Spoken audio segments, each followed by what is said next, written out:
Ya. Terima kasih Bapak sudah bergabung pagi hari ini. Saya izin ke Bang Firman dulu. Bang Firman, ini juga mengejutkan begitu ya. Sebelum keluar langkah politik yang diambil PDIP, nampaknya kader PDIP sudah menunjukkan akan menjadi oposisi. Kader PDIP tidak berdiri sendiri, tapi ini pernah mencalonkan sebagai presiden dalam Pilpres 2024. Ini sebagai sikap individu saja atau cerminan dari PDIP? Kode keras begitu ya, PDIP juga nanti akan mengambil langkah yang sama.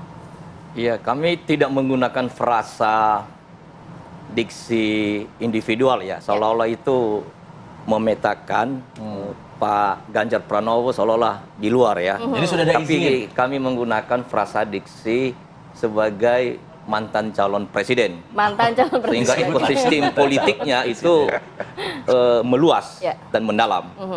Nah, tentu nanti secara institusional kepartaian pada saat yang tepat PD Perjuangan dan Ibu Ketua Umum Bu Megawati Soekarno Putri akan menyampaikan apa yang menjadi sikap politik, pendirian politik PD Perjuangan.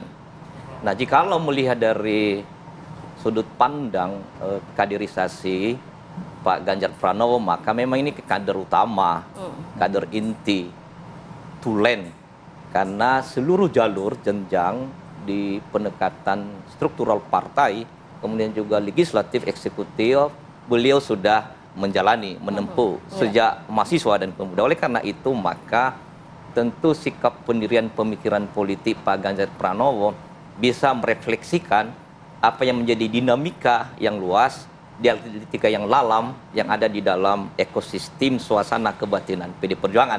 Nah, ada 3 argumen pendekatan kenapa beliau menyampaikan itu tentunya ya.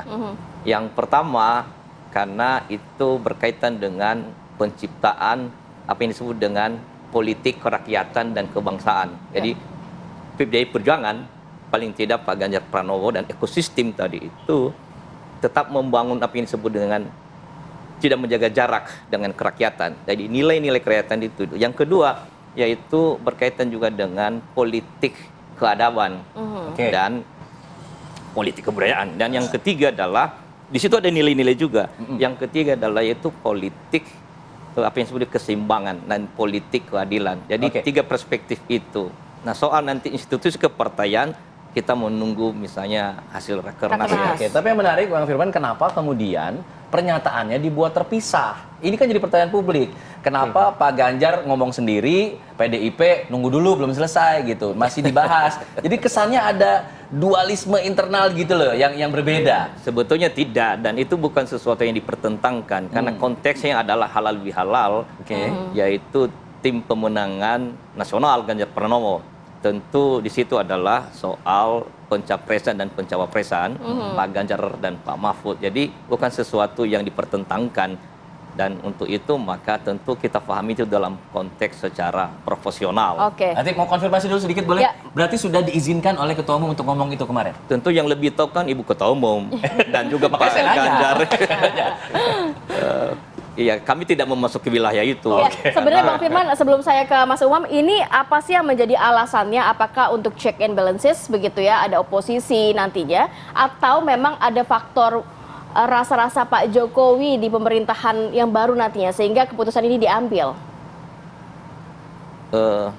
Bisa diulangi?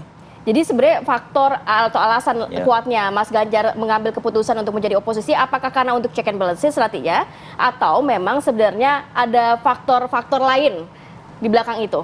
Faktor lain di belakang itu karena memang itu apa adanya. Kejujuran politik kan perlu ada, keterbukaan politik ada. Jadi beliau mengukuhkan sikap pendirian politiknya secara terbuka supaya tidak ada multitafsir. Nah, ada 3 argumen pertimbangan tadi ya. Yang pertama yaitu soal politik kerakyatan kebangsaan, yang kedua politik keadaban dan kebudayaan, ketiga politik keseimbangan dan keadilan politik. Nah, itu perlu dibangun paling tidak dari atmosfer mantan calon presiden dan seluruh ekosistem baik relawan, bukan hanya konstituen juga, rakyat Indonesia benar-benar sebagai masyarakat Indonesia yang membutuhkan soal keseimbangan politik dan keadilan politik. Jadi termasuk juga misalnya seperti yang kami sampaikan tadi, itu bisa merepresentasikan suasana kebatinan politik warga PD Perjuangan dan mungkin konstituen yang mendukung, mendorong Pak Ganjar dan Pak Mahfud. Tentu secara institusi formal, secara kepartaian nanti ada saat yang tepat, misalnya pada saat rakernas, dan itu menjadi hak prerogatif konstitusional Ibu Ketua Umum. sebagai satu komando, satu garis kebijakan yang menjadi kepemimpinan di PD Perjuangan.